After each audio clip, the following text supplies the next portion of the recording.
Whoa, buddy. Put that thing back in its holster. We haven't gone anywhere. I don't understand. Check out the MichaelDukesShow.com for information on how to get access to the podcast. Welcome to the party, pal.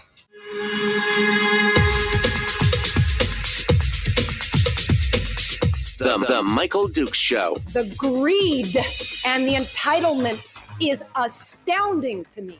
What more could you want from a low-budget radio program? This is a dumpster fire. That was just BS. It is time to get a new perspective. We know just what you need, and we've got just the cure. Open wide and prepare for a steaming hot cup of freedom. I just don't fathom it. The Michael Dukes Show, streaming live across the world. Oh, baby, around the world on the internet at michaeldukeshow.com and across the state of Alaska on this, your favorite radio station and or FM translator. Good morning. Wow, that was a little intense for so early, I know, but wake up, man. Wake up and smell it's cold outside. 33 degrees, raining and snow here. I know snow down on the peninsula and like 22 something degrees in Fairbanks. So sorry, you guys. Winter's here. I'm just, Anyway, it is what it is. We're going to live with it. Today, full boat. Absolutely full boat. We're about to kick things off here in just a hot second with our friend JD Tuccille from Reason Magazine, contributing editor for Reason Magazine. We're going to talk about homeschooling today, which, as you know, is one of my favorite topics. Having homeschooled 5 children, my fifth and youngest child just graduated this year, earlier this year from homeschooling. And that proves I'm old, first of all. Dang. I mean, how did that happen? My wife said, you said something about Riley, my oldest daughter. You said something about Riley being something 20. You know, she just turned 30, right? I'm like, oh God, I'm old. Anyway, 5 homeschooled kids and loved it. Thought it was great.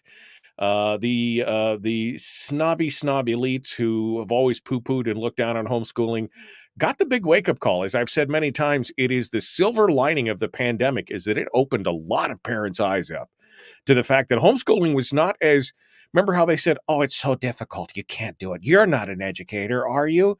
You wouldn't know how to take care of your own children. Sorry. Or of course the other ones that said only crazy right-wing Christian fundamentalists homeschool their children, which turned out not to be true, by the way. There were a lot of, especially minority families and everything else, over a 30% increase in homeschooling in some areas.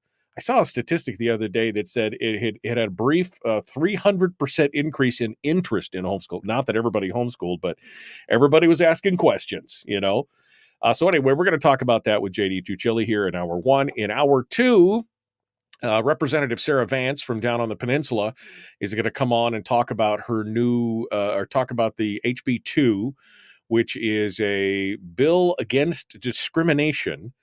And it has to do, it has ties to what happened in Israel and the whole Hamas attack and the world's on fire kind of thing. Anyway, it's a thing. So we're going to talk with her about that in hour 2 to see exactly what is she talking about. We're going to get that take on it as well. All right. Yes, I had Tuesday up there, didn't I? It's Thursday, just in case you weren't wondering. I had Tuesday up on the beginning of the video, but nobody noticed except for the 15 people in the chat room who noticed. All right. Well, it's time to go. We are ready to go. He is waiting in the wings, and I do not let a man of this stature wait for very long because he is an amazing author and writer and commentator over at Reason Magazine. And if you don't subscribe to his newsletter, The Rattler, all your hair will fall out. I mean, whatever hair you have left will fall out. Go check it out. It's always something good. It's one of the first things I read every morning when I get to work after the show and do everything. And I start working on my other deal. It's one of the first things I do is read The Rattler. It's his take on it. JD Tuccille from Reason Magazine joins us this morning. Hello, my friend. How are you doing, sir? Doing well. It's a little bit warmer here, I think, than it is in Alaska. We're chilly in the 50s. So, Yeah, chilly in the I know it's so cold. Go put a parka on, JD. You need to, my God, you guys are so cold down there. Anyway, it's great to see you, sir. Look, as I said in the wind up here, I've been a huge advocate of homeschooling for years. It's not a surprise, but to watch the elites and the other people look down your noses and everything else. But even people, and the title of your article is John Oliver grudgingly accepts homeschooling, except. Does he really? I'm just going to play this little tiny excerpt from the video because I'm committed to you, baby. I sat down and watched that whole video from John Oliver. He's not really my cup of tea sometimes because I find him so snarky. I just want to kick my TV, but I went ahead and watched it. And here's just a taste of what John Oliver. This is how he intros everything and says, "Oh, it's good." Here's John Oliver on homeschooling. The point is, the ceiling of how good homeschooling can be is admittedly very high, but the floor of how bad it can get is basically non-existent. Because to an extent that you may not realize, in many parts of the country, homeschooling is essentially unregulated, which can result in enormous damage. So given that, tonight, let's take a look at homeschooling. And let's start with the fact there is a lot that we don't know about homeschooled kids, from exactly how many there are to what they are learning. So first off, he's like, he starts singing the praises of homeschooling, which was the immediate red flag. And then he's like, but even though there's a huge high, it's great. There's a low floor. And we don't even know how many kids are there and how many are being taught. And I'm like, what? We do have pretty good idea of what's going on because we have this reporting. So this is all, it's an interesting take, but his essential thing is he wants to handcuff parents by having government oversight, even though at the same time he's talking about how minority kids are increasingly homeschooled because of whitewashed curriculum. The same people that you want to watch the homeschoolers are the ones that created the whitewashed curriculum, supposedly. I mean, there's so many various thoughts that are competing against each other in this whole thing. Give me your take on it, JD. oh, absolutely. But first, grudgingly, let's emphasize the grudgingly here. He accepts Right. homeschooling as a given. And his argument is, okay, but somebody needs to be in charge here. I mean, he opened up with a nice piece about a Detroit girl, Victoria, who was absolutely miserable in the Detroit public schools, was getting bullied, and then described being homeschooled, switching over to her mother homeschooling her as a ray of sunshine. I mean, that's charming, and that's what homeschooling can do for a lot of kids. I mean, his big complaint going from there is that, okay, homeschooling works for an awful lot of kids, but there are some people I don't like choosing homeschooling for reasons of which I disapprove. And then he riffs on that for an extended take of about 24 minutes. But that's a huge change from just a couple of years ago. I remember writing before the pandemic about a big law review piece by Elizabeth Bartlett, who is a Harvard Law School professor, who was calling for a presumptive ban on homeschooling. And that was the state of the debate back then, was that the tutting class thought that they could still get rid of this nasty practice where people were teaching their kids disapproved ideas. And it was the disapproved ideas of which Elizabeth Bartlett really didn't like. She was talking about, these parents having full control over the ideas presented to their children, and how that might go against what you might want them to be taught in the public schools.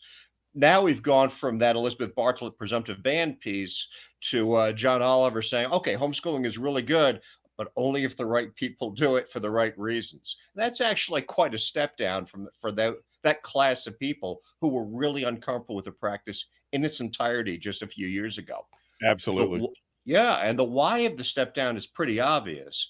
I cited a Urban Institute piece that talks about declining enrollment in traditional public schools, district schools across the country, down by I think about 3% since 2019.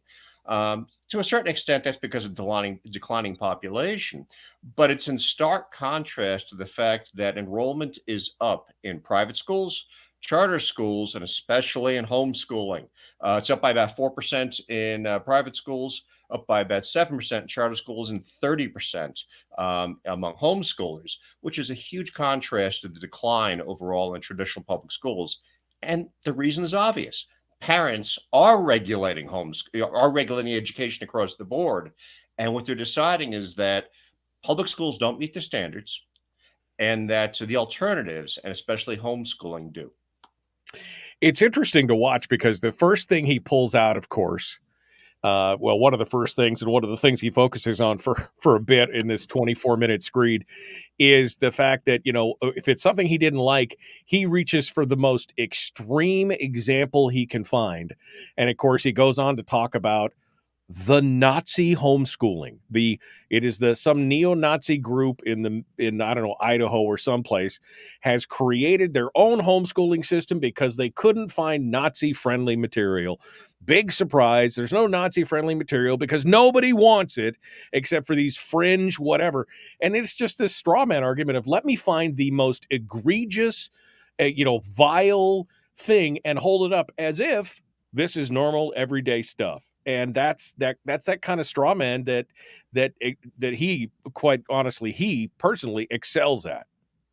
Oh, absolutely. I mean, he found a discussion group full of Nazi, both of them in there. I think maybe there were a couple of thousand participants across the planet who had to make their own materials because nobody has a demand for them outside of that tiny little group of haters. Okay. I mean, it's a big world. I'm not surprised there might be a couple of thousand Nazi homeschooling parents in it. But out of 2 million, let me point that out. Out of 2 million, there might be 2,000 at its peak. And that 2 million is a low range estimate of how many homeschoolers there are in this country. The Department of Education was estimating 3 million before the pandemic. So, it's obviously a lot of homeschoolers and not too many Nazis among them. But he riffs about bad ideas. About Christian homeschoolers and who's controlling what they're taught. But he never mentions the comparables among public schools. I cited a 2020 New York Times article that contrasted textbooks published by the same publishing company for different audiences in California and Texas, because those two states do their textbook purchases at the state level. So they're big markets and they're very political, very ideological. So the publishing company spins the textbooks for the left for California and spins them for the right for Texas. So you're getting biased materials in the public schools. The big difference is that the parents in the public schools are stuck with what they're given, whereas the homeschooling parents can pick and choose and say, I approve of this. That's ridiculous. This is nonsense. This is bad material. He also riffs about, okay, what if the kids aren't being taught at all? But we know that standardized test scores for kids have fallen off a cliff over the last few years, and we weren't happy about where they were before the pandemic. And the RAND Corporation did a survey of public school teachers and found that compliance with math standards has dropped. You've got a huge number, better than half now, I believe it is, of math teachers who simply aren't keeping up with math standards when they're teaching kids. So, of course, reading and test scores have collapsed, utterly collapsed. And so you're going to get better academic performance when parents who care can pull their kids out of those classrooms and put them into an environment where they can actually learn. He never he'll point to the egregious examples. And of course, they always point to child abuse. You can find child abusers in any environment, but he never points to the comparables in the public schools. JD Tuccille is our guest. John Oliver grudgingly accepts homeschooling is the title of the article. We're going to continue to talk about this because I find this fascinating, and maybe we'll dissect a little bit. I do want to revisit what you were just talking about with the textbooks, because again, JD's whole point on this entire article is that Oliver keeps wanting to put guardrails on homeschooling, but he wants the same people that are currently schooling our kids in the brick and mortar, the same kind of people guardrailing our homeschool. By the way, these same people who are failing in the education of our children in the public brick and mortar schools to do the same. I mean, why not? We're failing there. Why not fail everywhere? We're going to continue this discussion in just a moment. The Michael Duke Show continues. JD Tuccille, contributing editor for Reason Magazine, back with more right after this.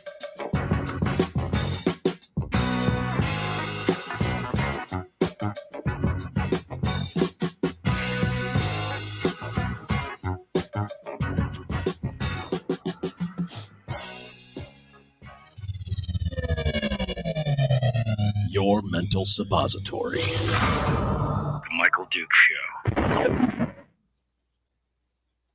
JD Tuccille, our guest. Bill says, who is this idiot? Anchorage School Board member, president of the NEA? Terry Manu. We're talking about John Oliver. So let me, by the way, I'm going to drop this. If you guys want to watch this, I watched the whole thing, and it's interesting to watch. This is Oliver's video. I'm going to drop the link in the chat room right now. You guys can go watch it on your own time. But what's interesting to watch is how much he praises homeschooling as a great thing now, which is a total turnaround for him, by the way, because he's had some nasty things to say about homeschooling in the past. But because the tides have shifted, because now it's not just right-wing Christian fundamentalists who are doing it, and we know that by the statistics that many liberals and minorities and all these other things which they consider to be on their team, the elites consider to be on their team, are doing it for a variety of reasons. I'll say primarily because their eyes were open during the pandemic. All of a sudden he realizes he can't offend some of his viewers by doing that. So he's got to sing the praises, but then say, oh, but these bad things could happen, so you could need it. So you can go watch the video. It's interesting to watch. I'm probably going to watch it again later this weekend because I want to talk to my wife about it some more. But the point is that I think JD is making is that he keeps going back to say it needs to be more like the brick and mortar school, the same brick and mortar school that continues to fail our children. Now, JD, here in the state of Alaska, on our standardized testing, we're like 48th out of 50th on math and science and reading. We continue to fail. Yet Alaska has some of the strongest homeschooling systems on the planet. And our homeschooling kids, just they're a step above in all the scholastic testing and everything else. And yet Alaska was one of the ones that got singled out in his little screed. It was mentioned a couple times and showed that, well, you know, Alaska, you don't even have to report to the government that you're homeschooling your children. Can you imagine? Not even, I mean, it's just amazing to see this turnaround. Oh, it's absolutely remarkable. I mean, his ignorance of the field was, I think, demonstrated really nicely when he calls out Michael Donnelly from the Homeschool Legal Defense Association at an interview he did on C-SPAN, and for teaching his kids how to dissect a calf's eyeball on the kitchen counter. And he found this utterly shocking. Is the kitchen really the best place to be doing science lessons? And I'm thinking, where else would you do it? You've got hard surfaces designed to be cleaned. We dissected in our kitchen. Everyone does science experiments in their kitchen. That's where you want your mess because you can clean it up afterwards. I'm not doing it on the coffee table. Hey, I dissected a chicken in my kitchen the other day and then cooked it. So, I mean, it's, you know, it's the same kind of, yeah, I know it had to be the same kind of, oh, why would you dissect it? You need to have it in a lab. Oh, so I should build a lab in my house for homeschooling where I have a perfectly good kitchen that I could do it on. I mean, it's ridiculous. And it's to the point where many people just kind of roll their eyes at how ridiculous it gets. It's the same thing about picking out the worst examples of how homeschooling could go bad. That chick on TikTok that had the list of the things that she did. I noticed how they skipped over like her math, like she had, 2 hours a day of math and some of these other things. They skipped right over that and then went to all the chores that she was supposed to do. Hell, I mean, my kids did chores. My kids got their schooling done in like 2 hours a day, maybe 3 hours a day sometimes. Some kids have got a different learning style. Those kids may have taken 5 or 6 hours to do it. But when my son figured out that he could get his school done quickly, I mean, he did it. And he did all his lessons and he got great grades and did all this. It's, again, picking out the worst detractors and the worst examples of what's going on and saying, see what could happen. Obviously, these people got TikTok famous, so they got enough education to do that. Well, yeah, I mean, he found a couple of kids who didn't enjoy their homeschooling experience. But he mentioned himself, he hated school when he was in school. And so did Victoria, who he interviewed early in the show. I thought that was a touching piece, by the way, where she you could see her face light up. Oh, what's it like being homeschooled now? It's like sunshine. And I was just like, oh, she loves learning now. Why? Because she found what she needed. All right, we're going to continue on here. JD Tuccille, our guest, the Michael Duke Show. Common sense, liberty-based, Free Thinking Radio. Like and share, like and follow. Let's do this thing. Here we go. The Michael Duke Show. Not your daddy. Wait, sorry. Not your daddy? Ooh, not your daddy's talk radio. Whew. I was scared for a second. Thought we were going down. Here's Michael Dukes and the show. That's right, not your daddy. Although my daddy is in the chat room. Hi, Dad. How you doing? I saw him there earlier. He said hi to me. My dad is watching in the chat room this morning, as usual. JD Tuccille, also not my daddy, here in the on the program, talking about homeschooling. He's a contributing editor for Reason Magazine, and we've been talking about this article that he wrote yesterday. John Oliver grudgingly accepts homeschooling. Now, overall, JD, this is what the left is seeing. The left, and quite honestly, the kind of the elites, the progressives, they're the ones that are to blame for why homeschooling became so prevalent. I mean, during the pandemic, of course, they shut down schools. They found this, they tried to scramble to do hybridized learning and everything else. But some of the most progressive districts in the country just refused to reopen. They just wouldn't do it. And so parents were left to try and figure out, how do I go to work? How do I do this? How do I and how do I educate my children at the same time? And all of a sudden you had things like pandemic pods and learning pools and homeschooling and all this other kind of stuff. And parents figured out, wait, this isn't as hard as I was told. I was told something completely different, which ironically has some parallels to firearms, because during the pandemic, liberals who were trying to buy firearms to protect themselves because they were afraid discovered it wasn't easier to get a library or to get a gun than it was to get a library book. And so all of a sudden they're learning that they've been told all these things all these years, and they're like, wait, that's not actually true, right? Oh, absolutely. Yeah. I mean, at one point during the pandemic, according to the Census Bureau, about 11% of kids were being homeschooled. And that's real homeschooling. That's not the kids who were sitting on Zoom watching their teacher give a boring lecture or whatever it might have been. It was actual homeschooling. And it was about 16% among Black Americans.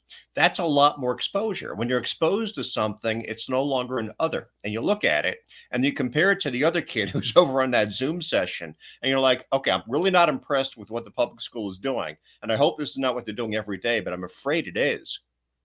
And I'm finding that homeschooling is actually preferable. It's not scary and weird at all. And there's all these resources out there I hadn't known about.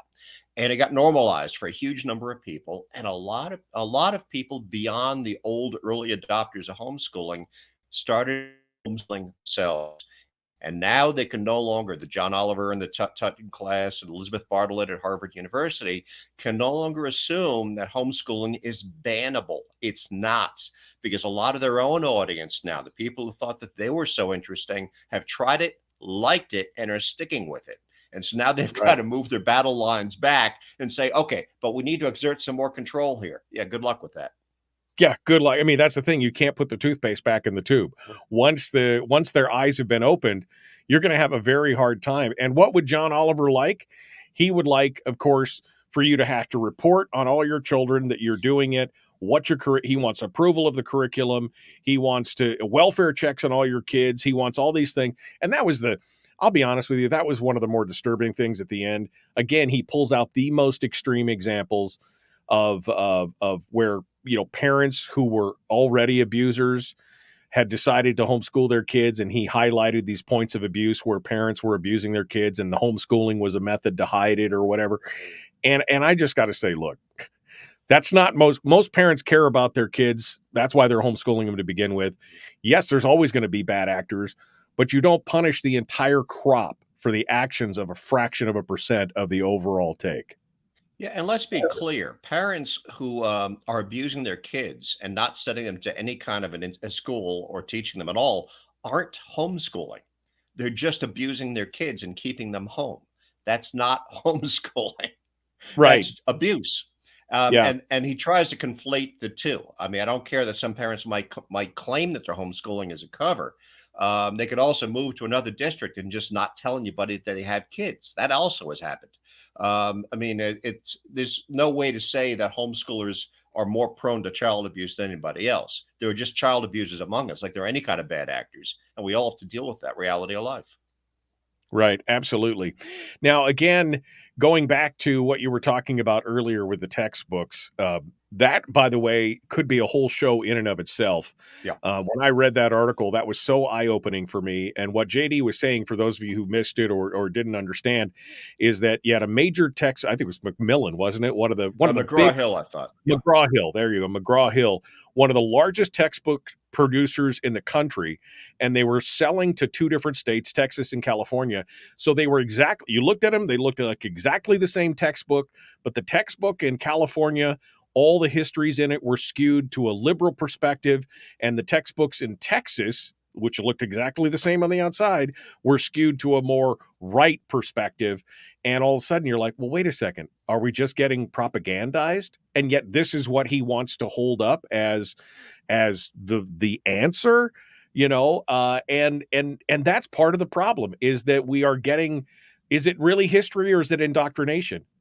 Again, history belongs to the victors, but I guess it depends on which state you live in, which victors you get to listen to. Well, and then that's just it. And it's key because a big part of his complaint, and he riffed on this for a while, was that, some of the homeschool materials publishers, and these are the old school ones, are religious conservative. And they're teaching kids this perspective about creationism and whatever have you. I mean, I know they're out there. I homeschool my kids, and I never use those materials myself, but I know they exist. But if you want to talk about indoctrination and propagandization, that article from the New York Times was very eye-opening because they compared the California and Texas textbooks, because in those two states, which are very large states, textbooks are purchased at the state level for the schools across the state. And so the publishers cater to the states themselves. And the same textbook is published with a different political spin for different audiences in each state. So the kids are obviously being propagandized by the politicians who run the school districts under their control. The difference from the homeschooling example is that the parents are stuck if they send their kids to district schools in Texas and California, whereas they can choose their own values and their own ideas if they're homeschooling their own kids and guiding their own children's education. So, I mean, you don't have to be taught with the views of that your neighbors prefer if you're teaching your own kids. Whereas Right. if you're in California or Texas, you're stuck with whatever is forced on you. He kept going on and on about how nobody's in charge. Oh, this thing, and nobody's in charge, and which harkens back to the whole thing that we heard for many years, which was, oh, you're just a parent. You're not an educator. You don't have the tools. You don't have the ability to teach your children because you're not a professional educator. Nobody's in charge. Well, you make the point that apparently nobody's in charge at public schools either. Again, talking about how the math teachers, you mentioned it earlier, math teachers skipping relevant math content that's covered in the state testing. I mean, nobody apparently is in charge very much at the public school system because, again, our scholastic achievement is in the dumper compared to the rest of the Western world. He wants us to defer to education experts who have seen declining math and reading standards in the majority of states across the union since 2019, and we're presiding over a system that was substandard even before 2019. Teachers who are not meeting math standards, and teachers who, in the case of the Los Angeles Unified School District, and among others, are promoting the kids grade to grade, and even giving them A's and B's, even though they don't meet the minimum test standards for reading, math, and other subjects. So if the experts have achieved failure that way, why would we want to put them in charge of anybody else's education, especially the education of people who are very explicitly fleeing the experts? Right. Clearly, parents are in charge. So is someone in charge of homeschooling. It's the parents on the ground educating their kids and hoping to do a better job than the experts who are presiding over declining test standards and failing kids.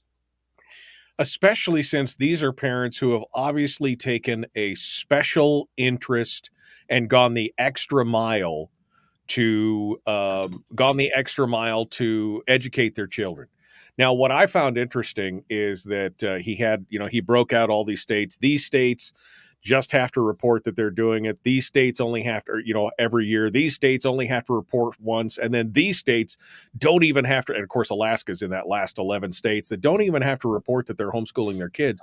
But what he failed to point out is that Alaska has one of the most robust systems in place. My kids actually attended school. Attended. They went to school here at home, but we had support from a rural school district here, the Galena School District, which is that's a village like way out in the hinterlands compared to where we were at the time, 500, 600, 700 miles away. But they had a whole system that was built up around contact teachers who would help you if you were having a problem, online stuff, informational. They got money from the state. So not only did we spend our own money, we got a portion of the actual state money that other kids were getting. It made it more equitable. And we had very little. We had some secular curriculum in our stuff, but only because we chose it and we bought it. The state wouldn't buy it. And so there were a few things that we bought, but we probably were more of a 70-30 split with a traditional versus secular material. And it's a program that has just, by the way, it exploded. It had a 38 or 40% increase here in the state of enrollment during the pandemic, and it has grown exponentially over the last 20 years. It should be the flagship for what is going on in other states. And yet he doesn't talk about that. No, we have a lot of support here too. I mean, we have to notify the state once that we're homeschooling, and I eventually got around to that because if you don't, theoretically, that might have denied my son a driver's license. But we have access to the local community college. Community colleges across the state are very supportive of homeschoolers. You test in, and then you can sign up for classes. And my son took biology, lab biology, over at the at college level over at the community college. He took classes online from Arizona State University. And he took online classes in calculus. So we have a lot of support here. The resources are absolutely amazing, both from the state level, the school districts. We also have educational savings accounts now in state, which can be used for homeschooling expenses, which is fantastic. So there's really no trouble at all in terms of funding your educational efforts. And the resources from the state that you don't have to pay for, or you have to pay minimally for, it might be a little bit of tuition at the community college, or private resources online are absolutely amazing, especially compared to what was available 10, 15 years ago. So in terms of the richness of what you can do with kids, I'm absolutely impressed. We had a great experience ourselves. But what's out there is shocking. And it's obviously shocking John Oliver that people are choosing it.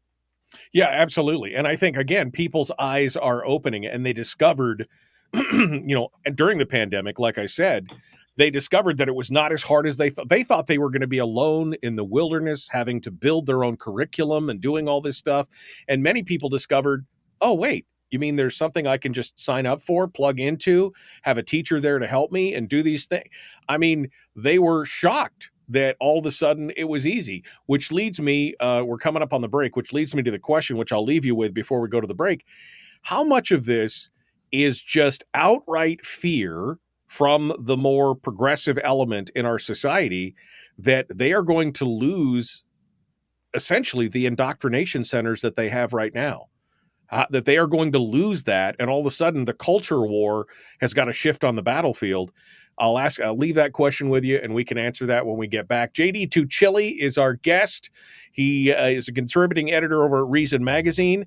By the way, if you haven't signed up for his newsletter called The Rattler, you need to go do it. Go to Reason.com, find his name, and just click on it. And on any of his stories, you can sign up for his newsletter, and it goes right into your email box every single day. Well, that he writes something, which is most days. I mean, it's 2 or 3 times a week I see something new from JD. We're going to be back with more. The Michael Duke Show continues. Common sense, liberty-based, free-thinking radio.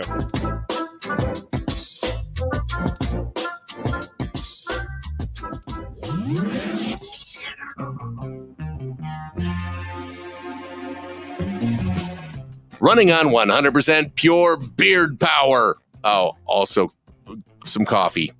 We dip our beard in coffee. Ha, nice beard. The Michael Duke Show. We dip our beard in coffee so that later on we can get some out. That's the whole point. You just want to have coffee throughout the day. That's how you do it. JD Tuccille, our guest here. I know we're preaching to the choir on this. I wish more people would listen to these kind of shows, JD, because I've been advocating for so long. We're having a battle here in the state of Alaska right now where the powers that be and the movers and shakers in the legislature have decided that education funding is now one of the hot button priorities, and they went back and they looked at our base student allocation, which is the foundation formula, right, for the thing where it's just a formula driven deal, and they find the one thing and they say, well, in the last 10 years it's only increased by like 3%. And they said, so that's like, you haven't given us anything. That's flat funding. So then they started saying, well, you flat funded education, completely ignoring the fact that we've spent hundreds of millions of dollars outside of the formula to increase education. But so they've started to come up with this mantra of you flat funded education, you're not doing more. And I'm just looking at this, we're spending $18,000 per kid in Alaska, which is one of the highest in the nation on that. But this is a similar trope going on, that education complex of, I think they're just scared to see what's going on and realizing we need to get as much money as we can in there. And of course, the explosion of administrative overhead versus teachers, we've seen that disparate. It used to be 3 teachers to 1 administrator, and now in some cases it's 3 administrators to 1 teacher. We're seeing all these things come about. And it has just wrecked our education system across the country, but here in Alaska especially. It's amazing how disconnected educational outcomes are from funding. Above a base level, and I remember reading a few years ago, it was something like $3,000 or $4,000 per student. And even that you can finesse depending on what kind of resources you use. But above a base level, the funding matters a lot less than what you do with it. And what you do with it is very, very important. If you're blowing it on a weird and unproductive administrator to teacher ratio, it's going to be you're not going to get good outcomes. If you're expending it on failed reading techniques like a whole word instead of phonics, you're not going to get good outcomes. If you're expending it on bad math standards or not meeting your math standards, it doesn't matter that you're spending 18 grand a student or 30 grand a student, which is what Washington, D.C. spends on their public school kids. If you're still getting bad outcomes, clearly it's not the funding that's at issue. It's what you're doing with it. Exactly. If you're producing a poor product, it doesn't matter how much money the definition of insanity is doing the same thing over and over and over again and expecting different results. If all you're saying is, oh, we're going to do the same thing, we just need more money to do the same thing, you're just going to accelerate the insanity. You're going to accelerate the failure rate. Nobody wants to admit that there's a fundamental flaw in our current national education structure and education system. And until we admit that there's something fundamentally wrong with the structure, nothing's going to change. Well, and that's just it. I mean, and very often you get teachers, professional educators locked into education philosophies, which are dense. And I mentioned the whole word before because that's become a thing in educational circles where they've gone back around to recognizing that phonics works. Teachers don't like teaching phonics because it's not fun. Whole word can be very fun and very creative. The problem is it doesn't teach kids to read. And the kids who are taught by it end up learning how to read on their own just out of interest, whereas phonics will actually teach a classroom full of kids how to read.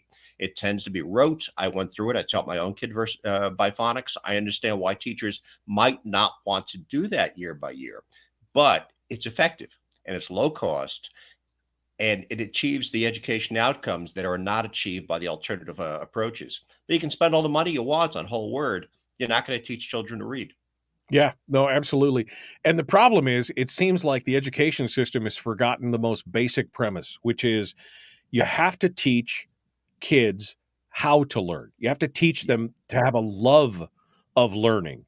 And instead, it's become more of a philosophy, type classes, or taking, talking about culture and diversity and these other things at such a young age, especially exposing the young children to it when they really don't have an interest in it, but you steep them in that long enough and they come out, instead of teaching the basics of reading, writing, and arithmetic to give them the foundation for learning. That's the biggest problem, is we're lacking that foundation for learning. Lack the foundation for learning.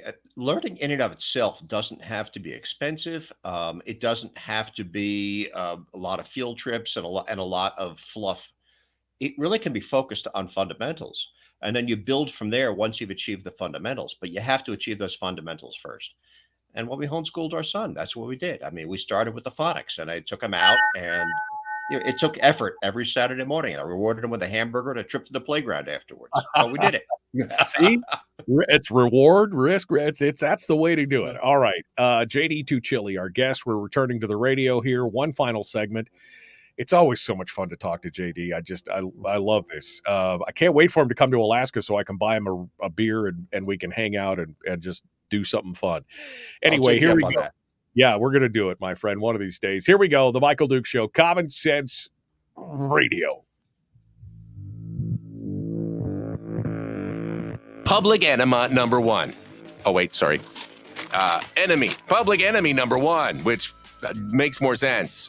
On the other hand, he's a little bit of a pain in the Michael Duke Show. That is untrue. I am not a pain in the... My mother says I'm a perfect angel and always have been.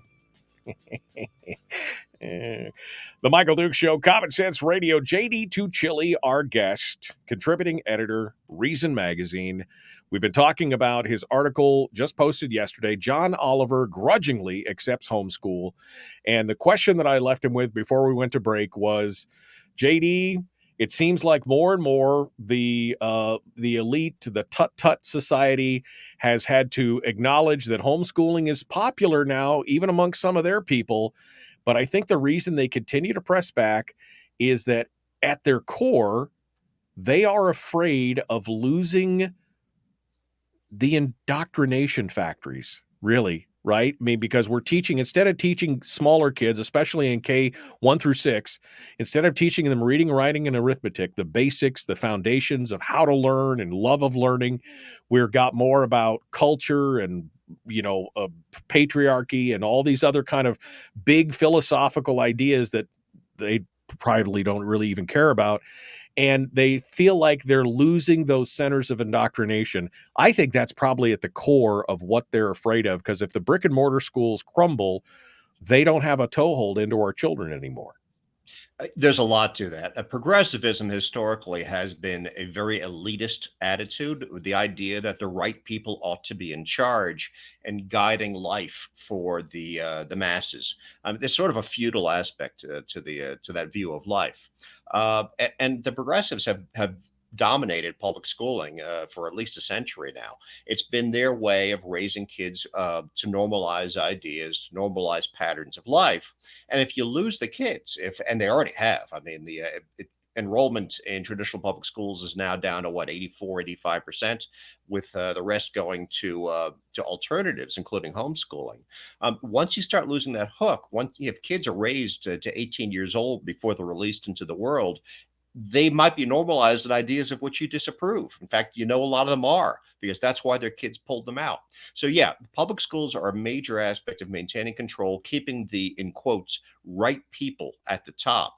And I think that's the element of panic that you're seeing, why Elizabeth Bartlett wanted to presumptively ban homeschooling, and why the audience to which John Oliver caters, I called him the court jester to that class, but the audience to which he caters is now kind of scrambling to maintain some kind of control over homeschooling, what the kids are being taught. Because if they lose control of that, they really lose control of society beyond school.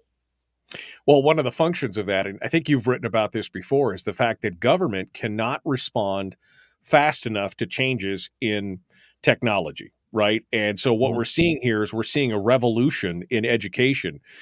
There's some discussion. Apparently, there's a place, somebody called me about this a couple of years ago. There's a place in India where they basically are schooling whole provinces electronically, right, over the things, and they have classes and everybody gets together, and the teacher's in a lectern and in a hall, but there's 300 people watching him and doing all this kind of stuff. And of course, today we have access to online, math correspondence and websites that grade your stuff, that talk to you. Of course, AI is going to help with that, with explaining things and all this. I mean, the technology is moving so rapidly. It's not that all you have to have is common sense. You don't have to have a teacher. teaching degree. You just have to have common sense to be able to plug into some of these things that have the information. And it's moving so rapidly, they're not going to be able to keep up. And that education is just going to continue to be democratized, I guess, giving everybody access to these online tools and access and make it more affordable. And I think more and more people are going to find that it is the easier and better way. Oh, absolutely. I mean, anybody who's used Duolingo or Babbel or Rocket knows that it's a much better approach using these apps to learning a foreign language than being stuck in a classroom, moving along at a snail's pace based upon the lowest achiever in that classroom. And it's the same with a lot of materials. You can also, I mean, if you live in a rural area, you can get access to top-notch, education in math. You can, I mean, there's all sorts of online resources that can teach you subjects that you would not have had access to in the old days when you had to rely on whatever talent was available locally. So yeah, technology is moving well beyond the ability of schools. We saw how bad a handle they had on it when the public schools attempted distance learning during the pandemic and fumbled the idea in a kind of an epic way, a demonstration of how not to do it, when everybody else had a handle on it for years, and it's only improved since then. So yes, the public schools are slow. They're unresponsive, like every government institution. It's, why would you hand the Department of Motor Department of Motor Vehicles responsibility for education? And that's essentially what you do with public schools, and they achieve the same results they achieve with everything else in life. Right. The government response and the government outcome is, generally speaking, I mean, you wouldn't send your kids to the post office for education because, Right. How great would that be? But we continue to do it. And I think I think the biggest eye opener was that those parents that may have had some interest previously, who had been told it was so hard, they realized it was so much better. I probably had 24 people comment when the pandemic started and they shut down the schools, and probably within the few months after that, I had probably a dozen people comment in the chat room or on the phone that, we started to homeschool our kids, and our kids decided they loved it because they could do schooling. Like I said, my son did all his schooling in like 3 hours. These other students were like, they were being held back by the slowest student in the class. And because they could learn quickly and they loved it, they got it done. One guy said his daughter graduated, didn't even have to finish. She graduated in December, essentially, got all her stuff, didn't even have to wait for the spring, and was able to move on with her life. And of course, we haven't even touched on the whole issue of, tech school or vocational ed versus, I mean, that's a whole nother topic, but this gives them the opportunity to try things out and do that kind of stuff. I think that we're going to see this fundamental shift continue. And I think you're going to see, and whether it is homeschooling or learning pods, which are still a thing, surprisingly, or, private teacher share, which is another thing that they do, those are all going to I think are going to get bigger, especially as technology develops and continues. Oh, absolutely. And we use the term homeschooling, but it's really DIY education. I mean, it's what works for you and your kids. What do you want your kids to learn? And what resources are you going to draw on?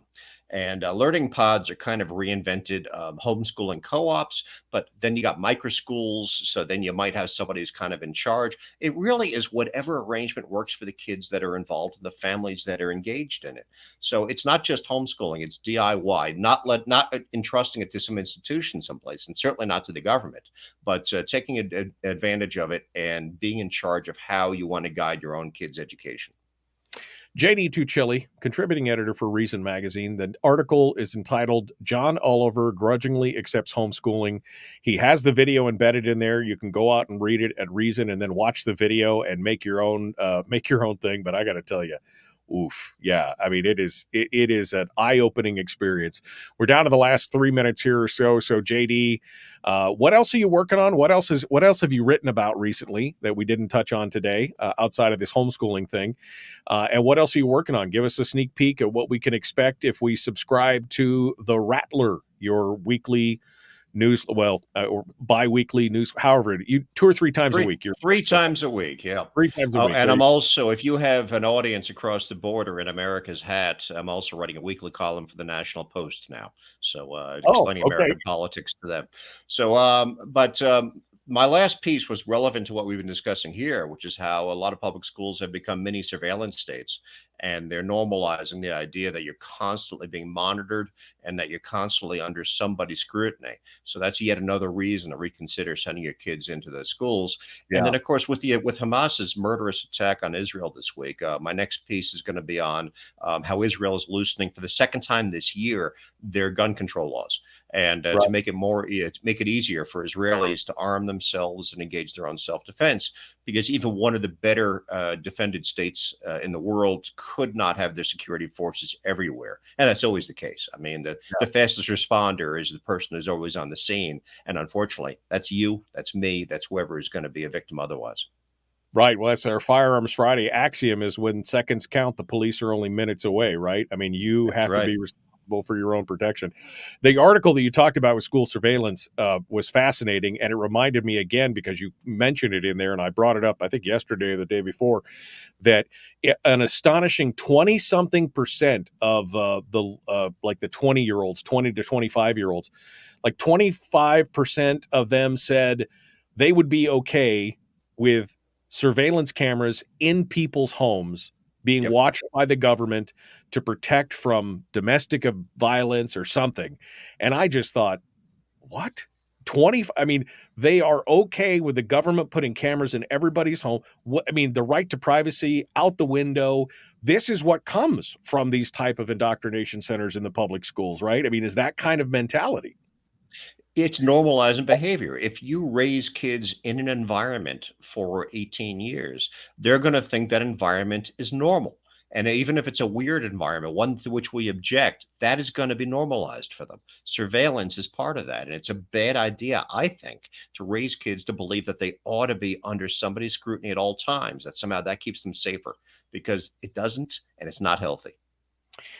They call it Big Brother for a reason, right? I mean, this is exactly what Orwell wrote about, the Big Brother at every turn. This is what China has with their conscience, their social scoring and everything, right? Watching you wherever you go. Don't drop that piece of litter. Don't do this, because you could be. I mean, if they think that is great, I mean, I fear for the country. I fear for freedom in what is ostensibly still the freest nation on earth. I fear for that freedom when you've got a whole generation that's like, sure, watch me. I don't care. That'll be fine. Nothing bad will come out of that. There's been no government abuse on surveillance anywhere at any time in any place. JD Tuccille, thanks so much for coming on board. Again, you're doing some amazing writing. I can't sing your praises enough. I love Reason, and it's my go-to for pretty much everything. We're going to have you back on here, I'm sure, in the near future. Hold the line for a second, but I appreciate you coming on board. Thanks for having me on. Again, Reason Magazine at reason.com. You can also subscribe to the paper, like, a magazine. That's weird, I know, but you could subscribe to that as well, or you can get his newsletter called The Rattler. Just go to his whatever story it is and subscribe there. We got more coming up. Representative Sarah Vance in hour 2, The Michael Duke Show, Common Sense Radio.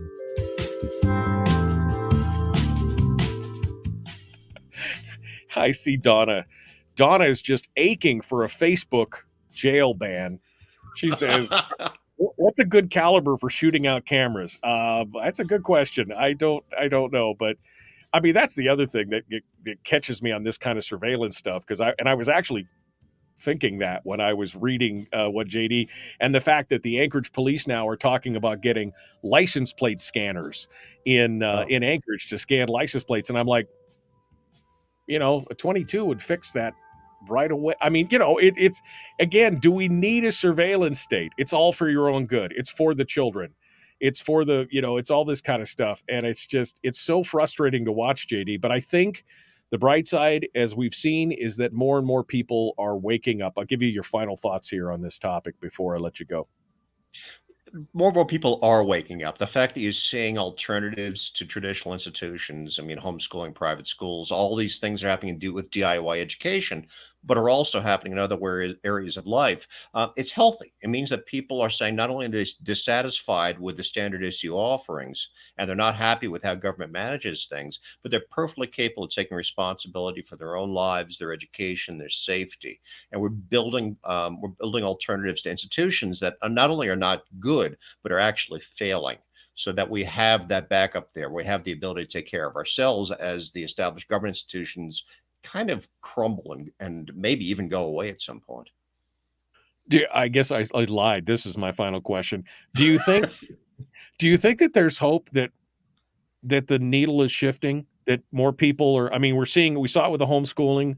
We're seeing it with people being frustrated with the transparency in government and some of the actions and things like that. Do you think the pendulum is swinging back towards more of a freedom aspect, that people are realizing the government is not necessarily the answer to everything as we've been taught in schools for the last 60 years? It's shifting for part of society. We live in a more fragmented society than we have in quite some time. I mean, it's been fragmented in the past, but we weren't accustomed to that in our lifetimes. So, for a big segment of society, whatever percentage it might be, yes, people are valuing liberty, privacy, alternatives to government institutions in very important ways. There are other fragments of our society that want more control, that are not pro liberty. So, we're going to need to deal with the fact that we have a fragmented society. You've got authoritarians among us, but you also have people among us who want to be free. And somehow we need to live side by side, or at the very least, make sure the authoritarians can't inflict their will on the rest of us. JD Tuccille, Reason Magazine.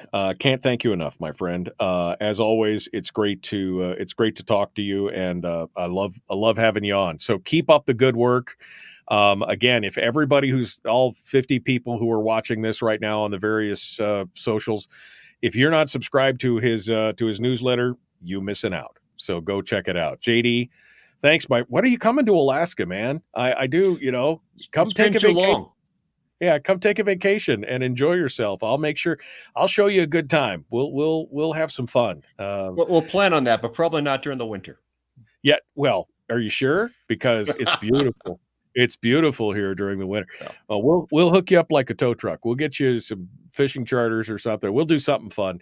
But yeah, I would love to have you on board and just to hang out and meet the fam and everything else. So, JD, thank you so much for coming on board. My pleasure. JD Tuccille, Reason Magazine. Again, go subscribe now and do it. I'm just sending a message to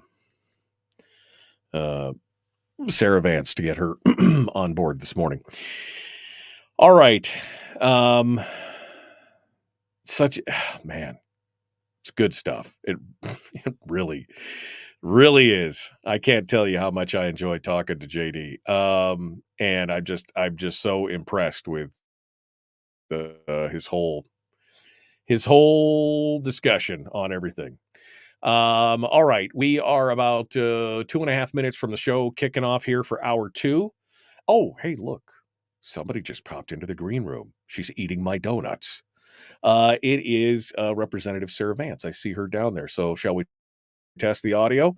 Let's do that. Let's make sure she's A-okay here this morning, and we'll get her all squared away. Good morning, Representative. How are you this morning? Good morning. Bright and shining. Yeah, it wasn't early. You'll note that I didn't ask you to come on in the 6 o'clock hour. I did. Thank you. I did. That's because that's the kind of guy I am. Also, Yeah. It was easier for JD because he's in Central Time or Mountain Time, so don't worry about it. I figured it'd be easier for him to do the earlier one. All right, so we're ready to jump into this. We're going to talk about HB2, your thoughts on it. You have the opinion piece. I saw your article in the email, and then I saw it got posted by Must Read, so we'll talk about that. And then anything else you want to talk about? We could take the full hour if you want. If you want to hang out for the full hour, I'm down with that. Whatever you want to do. Just think of it as a coffee clatch this morning. We're just going to, except I don't have any coffee yet. I didn't even have cold coffee this morning. I know, but I got the, I did put the chemicals in my body to jack me up. So I'm fine. Don't worry about it. It'll be okay. So if you hold the line for us, we'll be right back to you. So don't eat all the donuts in the green room. Okay. I'll be right back to you. I did take all the calories out of all the donuts in the virtual donuts in the virtual green room. They're all there. All right. I wish I had enough time to go through every comment that had happened here during my take with JD. How about a homeschool field trip to the Michael Duke Show? Oh, that'd be kind of fun, except for it would literally be a homeschool field trip because my studio is in my home. And it's up in a loft, and it's this little, you couldn't fit two people in this studio. Well, you could, but they'd be behind me. So it's a little tiny thing, but it's fine.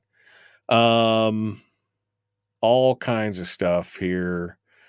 So many good comments. You guys, I appreciate your comments, and I'm sorry that sometimes I get sucked into it and don't she's eating my donuts, says Jeannie. Hey, there's enough virtual donuts for all of you.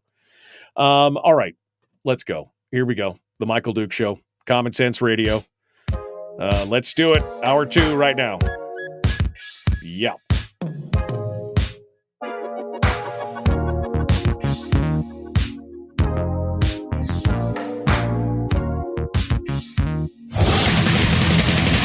Whoa, buddy. Put that thing back in its holster. We haven't gone anywhere.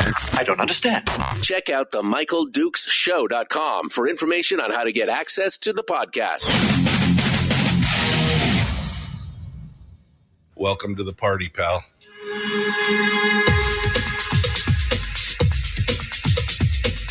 The Michael Dukes Show. The greed and the entitlement is astounding to me. What more could you want from a low-budget radio program? This is a dumpster fire. That was just BS. It is time to get a new perspective. We know just what you need, and we've got just the cure. Open wide and prepare for a steaming hot cup of freedom. I just don't fathom it. The Michael Dukes Show, streaming live across the world. Live around the world on the internet at michaeldukeshow.com and across the state of Alaska on this, your favorite radio station and or FM translator. Welcome to Hour 2 of the big radio broadcast. And we are continuing. We just finished up with JD Tuccille from Reason Magazine talking about homeschooling and the tut-tut classes, grudging acceptance of homeschooling. If you missed it, you can go back and listen on the podcast or go back and watch on the replay on Facebook. Some great stuff with JD Tuccille. I love it. Coming up in this hour, Representative Sarah Vance, who's waiting in the wings, is about to join us to talk about HB2. Dick just said, do we ever have any reps on besides Carpenter and Vance? Well, let's see. We have Shower on. We've had Shelley Hughes on. We had Rob Myers on earlier. Yesterday, we have, Dick, you just got to get up a little earlier and get both hours. I don't think Sarah's been on for probably 3 or 4 or 5 weeks now. So, yes, we always have more. And if you know of anybody else that would like to come on, Dick, you're welcome to call them and bring them on board and talk about it. I love to talk, in case you hadn't noticed. Today, we're going to talk with Sarah Vance about HB2, which is a new bill, the Israel Anti-Discrimination Act. And she's going to talk a little bit about this. She's got a piece out that she published yesterday. I saw it got pushed out. I got a copy of it, and then Must Read Alaska picked it up, so it's in there. I had no idea that that Alaska had some pretty close ties to some of the things that are going on in Israel, and I find that fascinating. And so we're going to talk to her about that and anything else that she wants to talk about. Later on, we may keep her for the full hour. Let's just get things started. Let's get these wagons rolling and see what's going on. Representative Sarah Vance joins us this morning to discuss.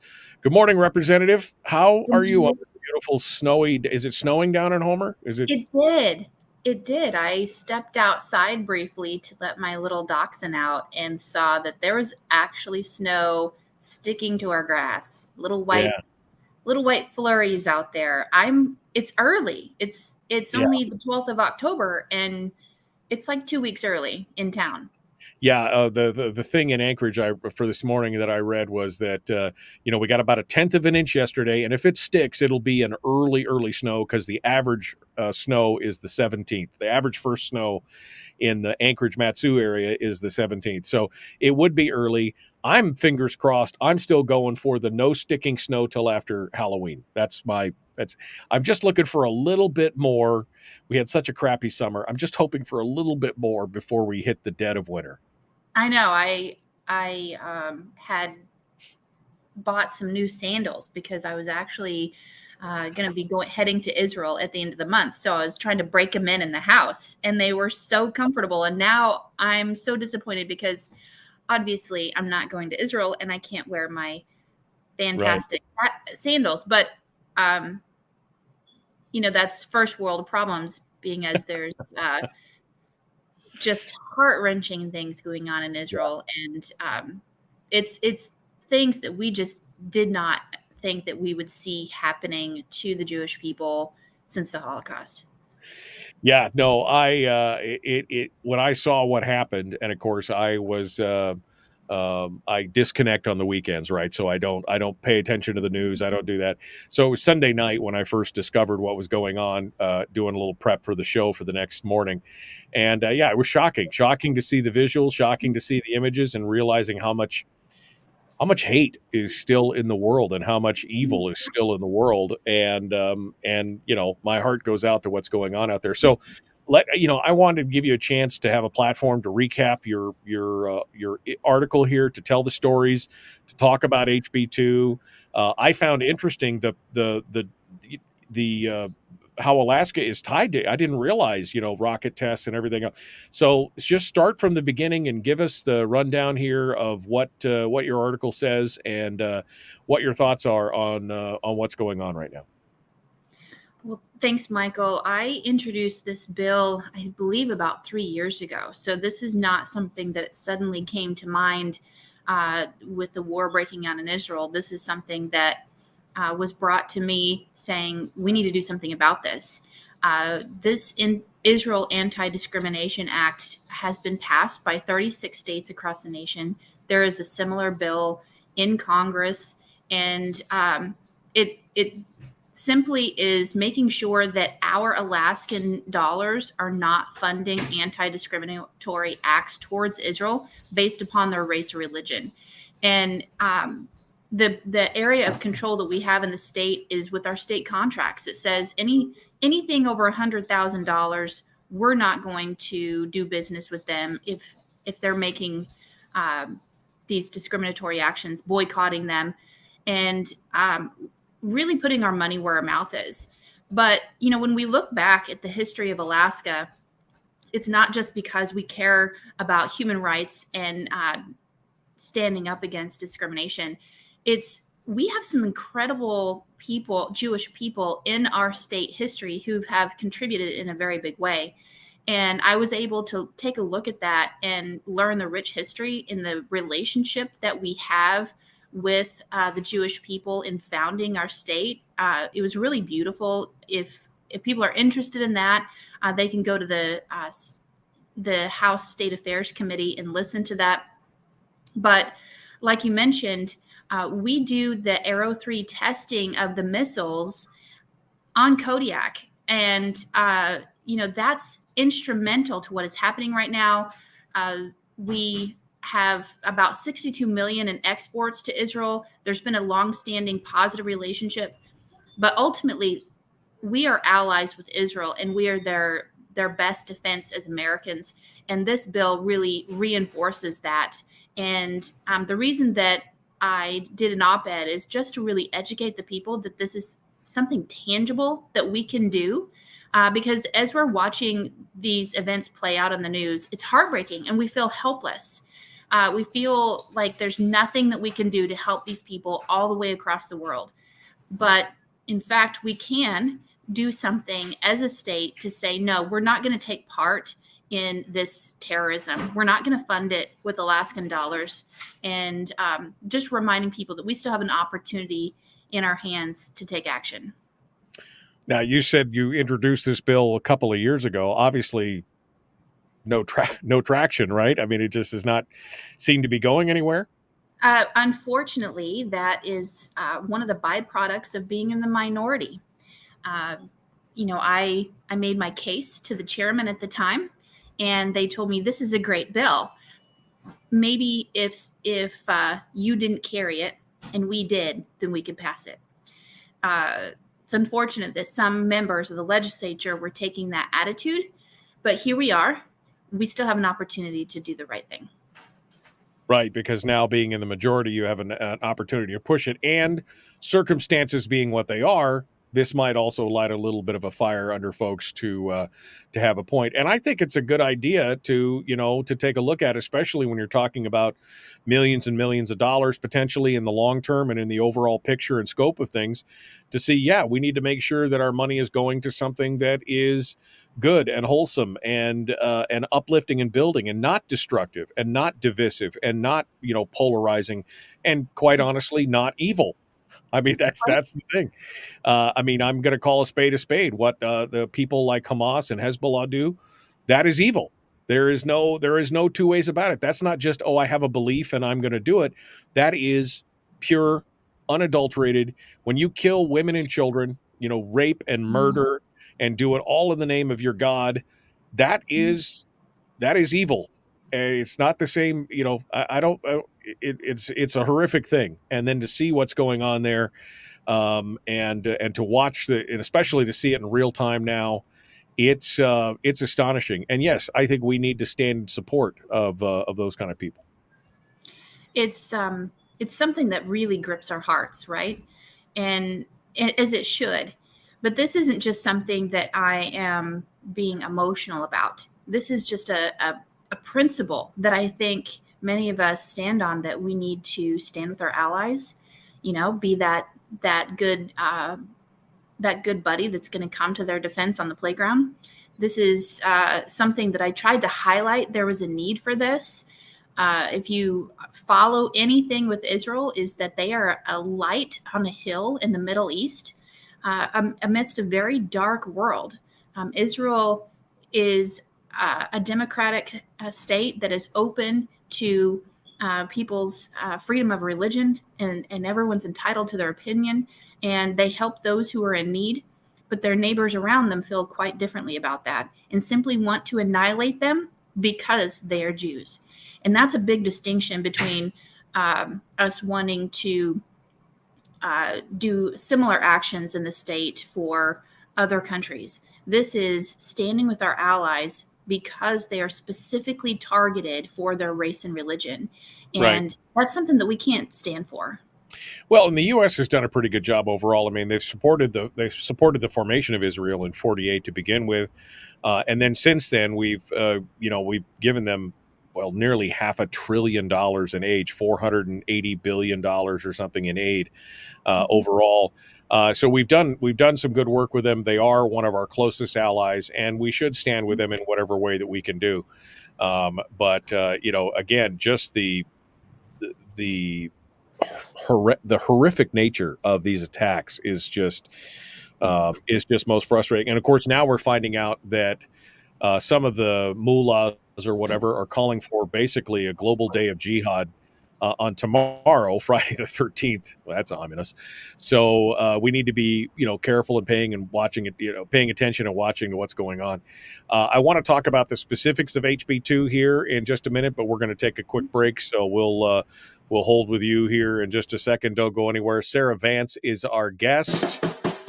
We're going to continue with her here in just a moment, talking about, again, HB2, the Israel anti-discrimination bill. And we're going to talk with her about that. Israel Anti-Discrimination Act. That is HB2. Sarah Vance is our guest. The Michael Duke Show, common sense, liberty-based, free thinking radio. We'll return with more and Sarah Vance right after this.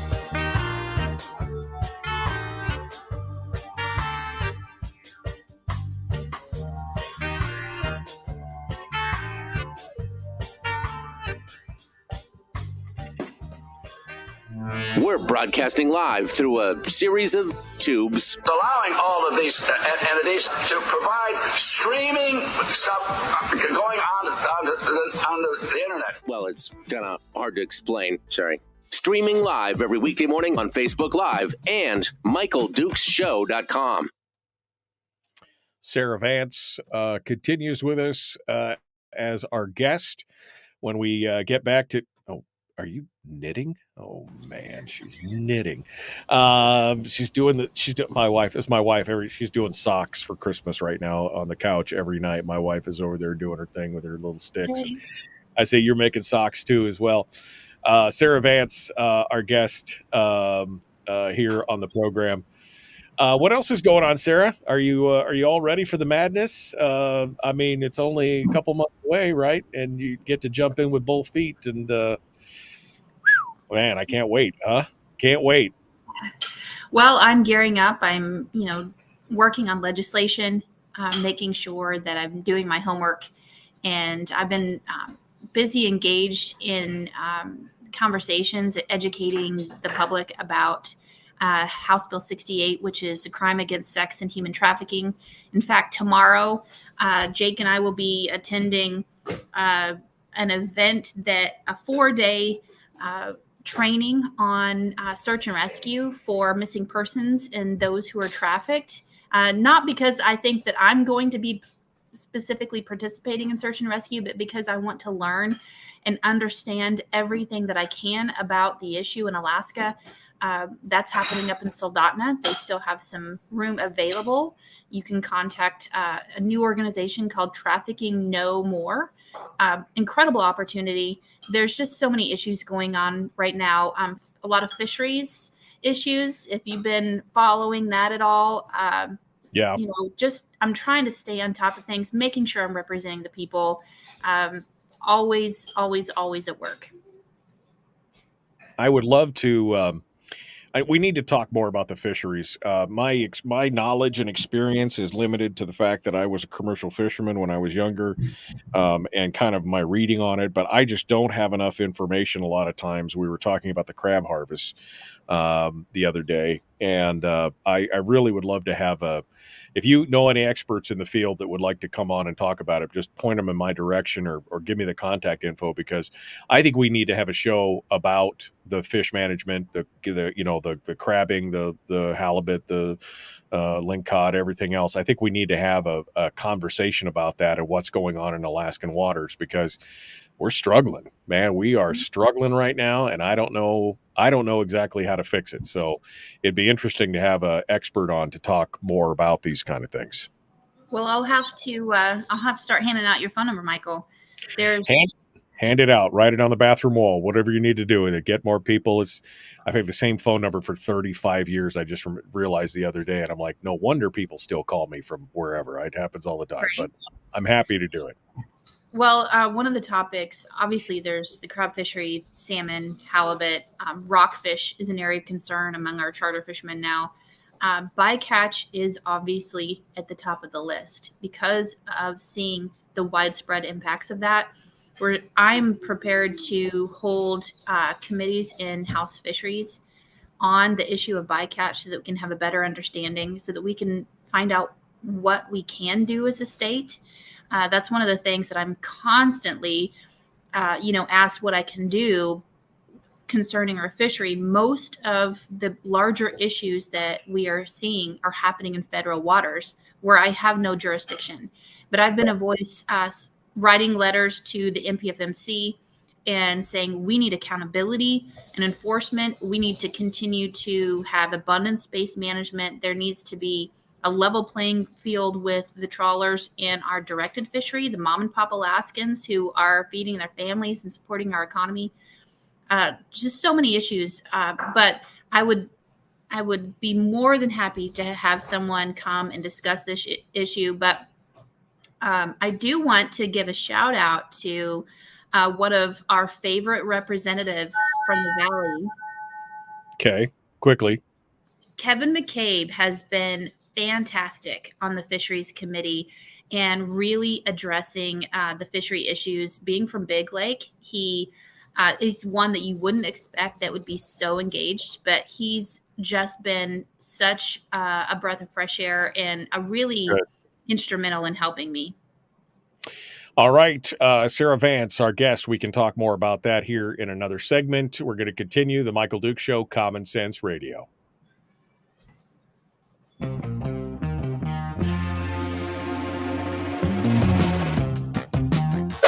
A Michael Duke Show. Seriously humorous with a pinch of intellect. Sorry. That is humorous. Here's Michael Dukes. It's a pinch. It's a pinch of intellect. That is still funny, isn't it? All right. We're going to continue right now. Sarah Vance is our guest representative from down on the peninsula, chair of judiciary. She's part of the majority for the House. It's going to be interesting to see. We'll talk in the last segment about the upcoming session and the departure of Josiah Patkatak and other things. But right now we're talking about HB 2, which is the Israel Anti-Discrimination Act. And so I want to talk a little bit about the mechanics of this and what does it mean? What happens with it? So Sarah, give us the rundown here. What exactly does the bill say? What does it do? And give us, again, kind of the mechanical components of it as well. Tell us what goes on here. And it's all you. There you It's lights, camera, action. It's all you right now. Go ahead. My kids are trying to see the snow outside. Here we go. Oh, okay, they're trying to see. figured out the lighting. Okay. Hey, it's exciting. This is our first snow, right? The first snow. The kids are like, they've never seen this stuff before. Come on. It's fine. Isn't there a great innocence about the first snow? We all have it. You know, we're just like, oh, it snowed. It's so exciting. Wait a minute. You said innocence, and I heard discouragement because I look outside and go, oh God. So I just drop my head every time I go outside and see it. But yes, I understand. Kids don't have the same impact that we do on that kind of stuff. But yes, know, it's for a moment. For a moment. The whimsy of it. Sure. The whimsy. All I can think of is my pocketbook every time it snows. Go ahead. Anyway, so sorry. The mechanical aspects of HB 2. What does it say? What does it do? Let's get to it. Okay, House Bill 2 simply prohibits our Alaska state contracts from us contracting with someone who chooses to boycott Israel based upon their race or religion with anything above $100,000 and an employer who has more than 10 employees. So it has specific language that protects people's freedom of speech because we do not want to infringe upon that. But it says we're going to keep an eye on who we're doing business with. We are not going to support those who are specifically targeting Israel based on discriminatory actions. If they have other business reasons that they're not going to engage with them, then that's completely respected. They have every right to do that. But we want to take a stand against the BDS movement and specifically the acts of terrorism of people who just simply hate Israel because of their race or religion. That's the skinny of HB 2. BDS movement. What is that? That is the movement to sanction Israel. And we're seeing that, in big ways. Ben and Jerry's ice cream was a part of that. Airbnb tried to do that with not allowing, different businesses. And because the United States and specifically various states took a stand and saying, we're not going to contract with you if you're going to engage in this. And so they walked back a lot of their policies and opened that up to Israel. So our dollars really speak loudly with these businesses because they don't want to lose our business. Do you boycott, divest, and sanction? Thank you. BDS is boycott, divest, and sanction, says Jake in the chat room, which I hadn't heard that specific acronym before. So is there companies that we're dealing with right now? Are there companies that the state may be doing business with that are part of this movement already? Or is this kind of a preemptive thing on your part? This is preemptive for Alaska. We asked that question of the departments, and to our knowledge, we are not contracting with anyone who's involved in any of the boycotts or sanctions. This is definitely preemptive, but this is taking a stand. I'm the type of person that does not like to wait until we have a problem in order to do the right thing. So it wouldn't be affecting anything that we have currently. And again, this would only affect contracts over $100,000, right? So that's part of the process.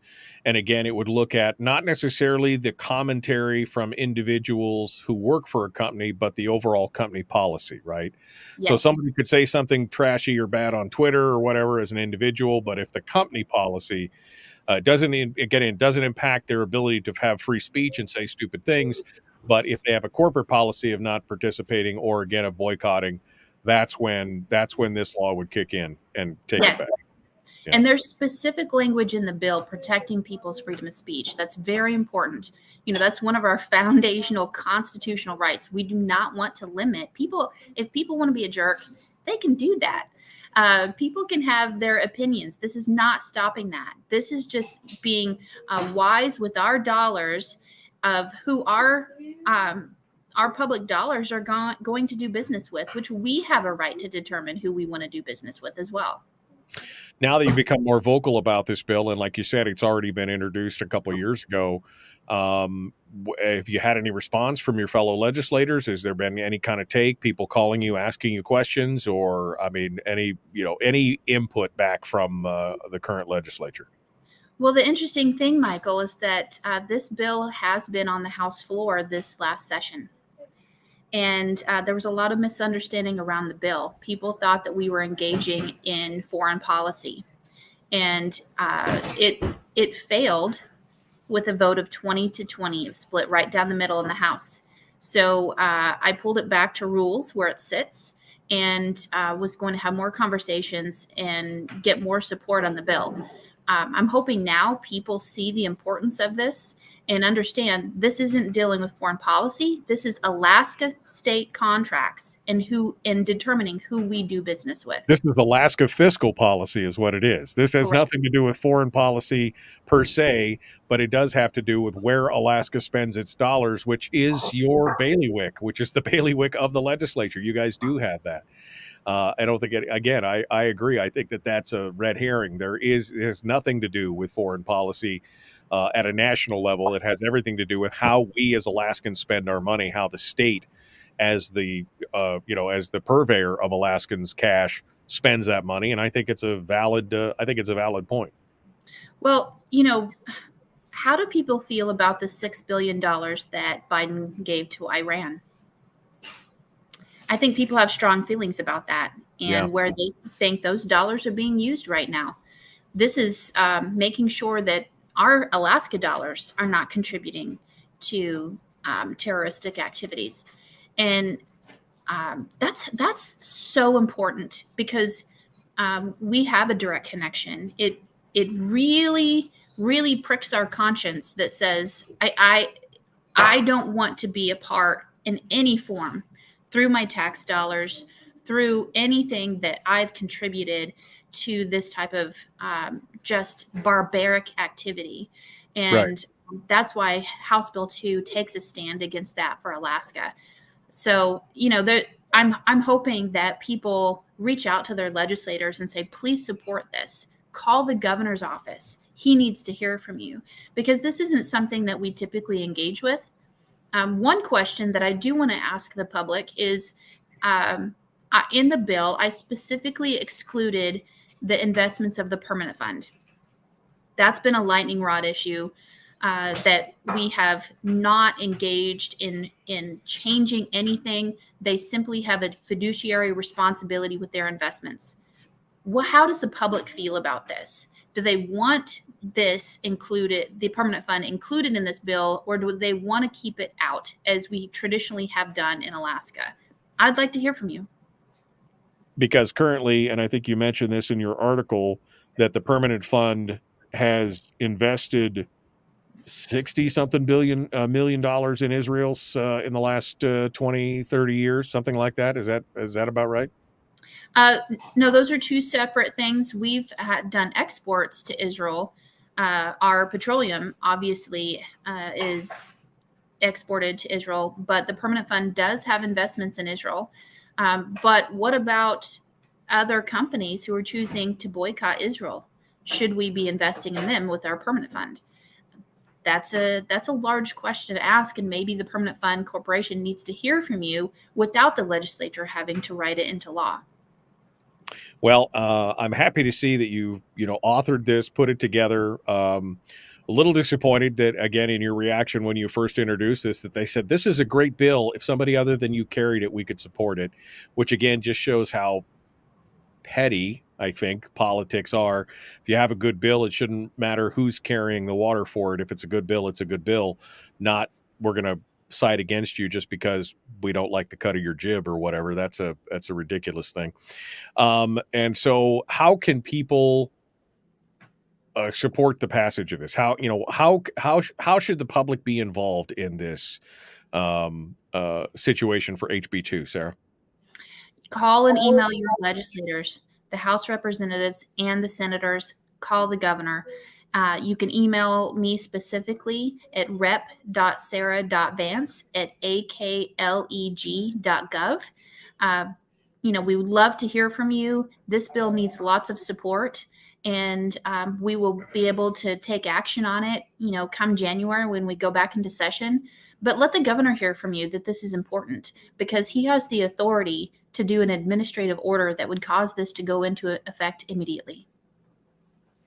Outside of the legislative process, or it has to have HB2 to back it up? Outside of the legislative process, the executive branch has control over our state contracts. Now, the difference is that House Bill 2, the passage of it would make it permanent law. So it couldn't be reversed by a subsequent governor. They couldn't come in and reverse that. So the governor could do it on his own now through executive action, and it would be there as long as it remained there until some other governor decided to reverse it. Or with the law, they wouldn't be able to after that. Correct. Right. So again, email, call, write your Congress critter, your legislative critter, and do that. And I'm hoping 20 to 20. That kind of blows my mind that the 20 to 20 break. To me, this is pretty much a no-brainer as far as that goes, because again, you do see how some of these companies, the Ben & Jerry's thing is.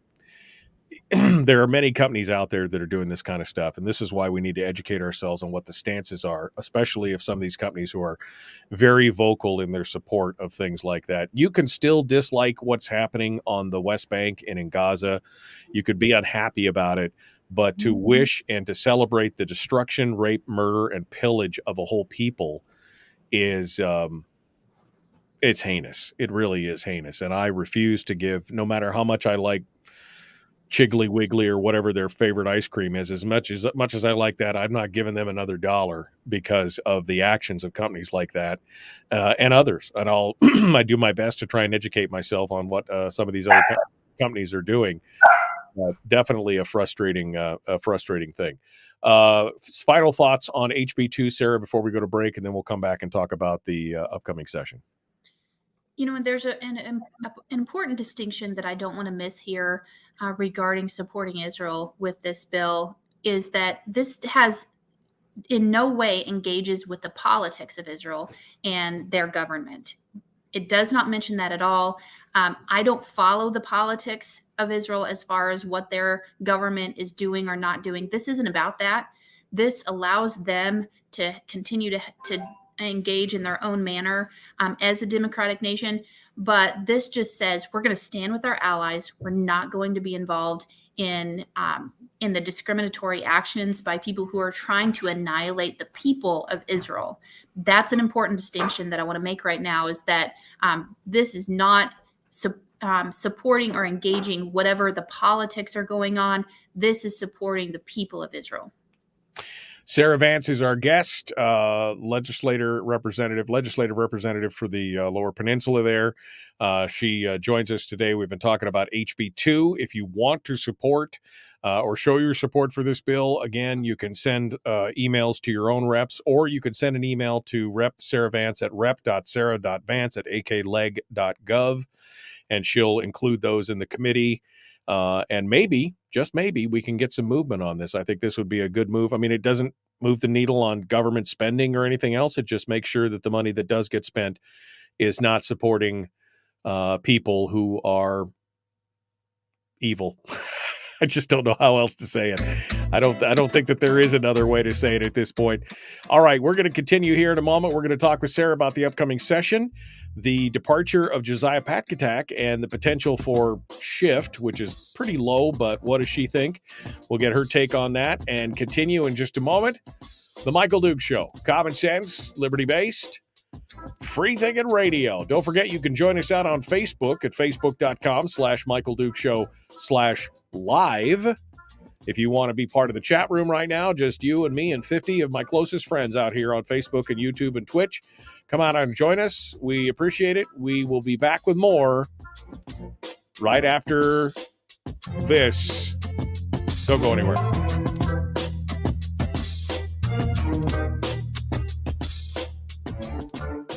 If you missed the show, you can listen to it on your time with Dukes On Demand.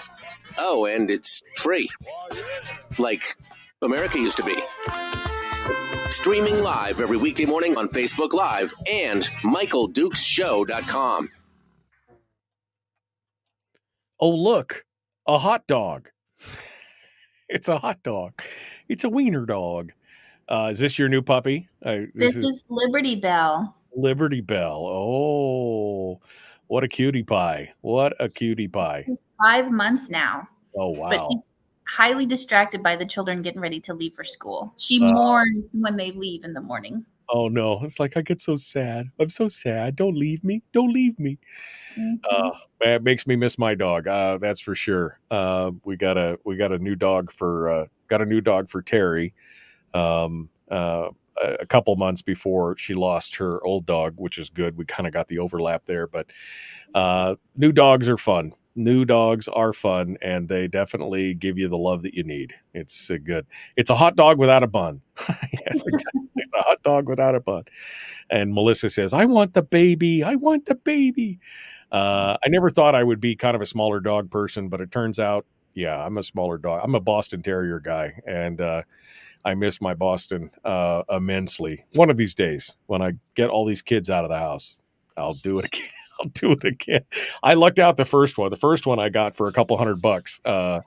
But yeah, Boston Terriers definitely not a. It's like $1,500 for down. Is like there's only like one breeder's down in Homer and one is somewhere else, and they're both like $1,800 or something. Anyway, first world problems. Yeah, so good. Yep, it's good to have a. Do you bring the pup with you, or do you leave the pup at home when you go down to Juneau? I have permission from my landlord to bring her, so I'm working on training her as an office dog right now. To be warm to people, and she sits on my lap when I'm working on my computer and things like that. So we'll see. I want to bring her because she's just so therapeutic and reduces the stress. Instead of me yelling and shaking my fist, I can just pet my dog. Yeah, exactly. Emotional support animal. Yes. Emotional support animal. And Randy says, I support Israel. I think it would be good for the legislature to pass a resolution in support of Israel and condemning attacks, but I wonder if HB2 is premature since there's no present examples of where the state of Alaska is doing business with a contractor that is discriminating against Israel. You kind of covered this, but I'll let you retread that ground a little bit there, Sarah. As you said, you're not somebody who waits around for something like that. Randy, if we waited until there were discriminatory actions, it would be a little late because the state would already be contracting with someone. We want to honor our word and not break contracts with anyone. And then we would be supporting actions that we don't agree with. So that's why I want to get ahead of this and say, we're not going to ever be a part of contracting and doing business with someone who's going to just fund terrorism. Acts of discrimination based upon race or religion is something that we are just principally against as Americans and specifically Alaskans. So that's why I want to get ahead of this. Absolutely. Rick says, good job, Sarah. You're an excellent legislator. Can I ask, have you talked to the governor lately, or has anybody seen him? People are wondering, has he been kidnapped? Is the aliens here? I mean, have you had a chance to talk with the governor as of late, or seen him around or anything? I have. I talked to him. It was either a week or two ago. I the time goes by really fast. Talking about, priorities that we can work on together in the next session. I just had a meeting with his office yesterday on, just some of the bills in my committees, things like that. And I talked about the need to prioritize roads in my district, that we need some help. There's a lot of things that if his office could give a nudge to the department on, would be helpful. So I have been in discussions. He is here. He's working just like the rest of us. Unfortunately, we can't always be in everywhere at the same time. Yeah, no, it is definitely. I mean, I agree with. I agree with the kind of the sentiments that Rick is putting out there, because I mean, I would love to see the governor more. I think he needs to be more involved not more involved, more engaged with the public on some of these things. And I would really, I think he's missing an opportunity to engage with the public. I mean, he would have support if he would only talk to us. I haven't had the governor on the program in, it's got to be over a year and a half, I think, maybe close to 2 years now.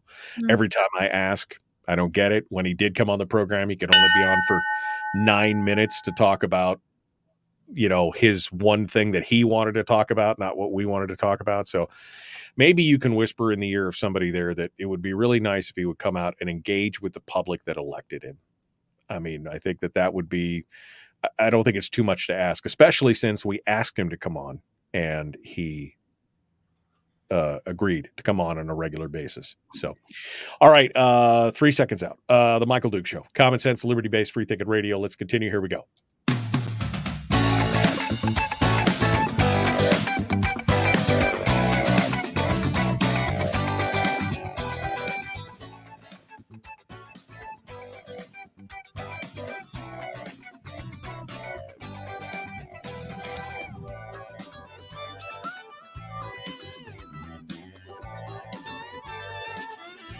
Okay, one final segment with Sarah Vance and Liberty Bell, her sidekick, a little tiny dog. Sarah, of course, we understand. I don't have. Let me phrase this properly. I don't have high hopes for the next legislative session, the next half of the legislative session, because although the House has got a good majority in it right now, the Senate obviously is a hot, flaming brown poo mess, and so I just don't see a lot of things happening in cooperation. Let's just put it that way. But of course, with the departure of Josiah Patkatak, who's now been elected mayor of the North Slope Borough, and the governor having to nominate his replacement, this could lead us to some interesting things, because the verbiage of the statute says that the candidate is supposed to come from the new nominee is supposed to come from the previous representatives or senators party. Patkatak is an independent, undeclared, and so it could come from anywhere. And since the majority in the legislature, in the House, is so close, some people are saying, well, it probably won't happen, but it could potentially happen. A shift of power. There could be a reorganization. What's your take on what's going on? I mean, I like Patkatak. I've always thought I didn't always agree with him, but I always thought he was, again, kind of a common sense, middle of the road guy. I liked him. I'm sad to see him leave. But what do you think is going to happen in the upcoming session with that? How do you see this playing out? Is there a possibility of reorganization? Is that something you're concerned about? Give me your thoughts here on this. Well, Michael, there's always a possibility of reorganization. That can happen at any time. And I think that keeps us humble, keeps us working together. It doesn't matter who it is. Alaska hasn't had a super majority in quite some time. So, we have to make sure that we are working together, Josiah has been fantastic. He's a good man. I'm so excited for him to be the Northville Borough mayor, but I am heartbroken that he's not going to be with us anymore. He's just really knows how to bring people together. For this appointment, we have to keep in mind that this is the governor's appointment. Yes, he can only pull from the names that are submitted to him, but I think he's going to try to look at the best interest of the state and who he can work with, who can work with us. And we'll find out in the next 30 days, who that is. Are you? The kids just left and the dog is sad. I guess again, do you have any? I know we've got to wait, but do you have concerns? I mean, is the governor? I would assume would pull somebody from the same vein philosophically, maybe not by party, but philosophically. Do you think? I guess, do you have a concern in that? I know you said it's always a possibility. Reorganization is always a possibility. Give me Vegas odds on it. I mean, do you think that there's a 10%, 20%, 30%, 50% chance of reorganization? Do you want to? I'm not very good at that, Michael. I feel confident that we're going to keep the current majority that we have. I have a feeling that the new appointment will want to be in the majority with us. We have the Bush Caucus, who we are getting along with nicely. They've, obviously there's things that we don't agree on. And because we're a non-binding caucus, they can vote according to the needs of their district and their conscience, which I highly respect because I get to vote that way. I have a feeling that we're going to be okay. I really do. And, for people in the North Slope Borough, we have to remember that they voted for Trump. Their values, their principles are very, very reasonable. They're very family oriented, things like that.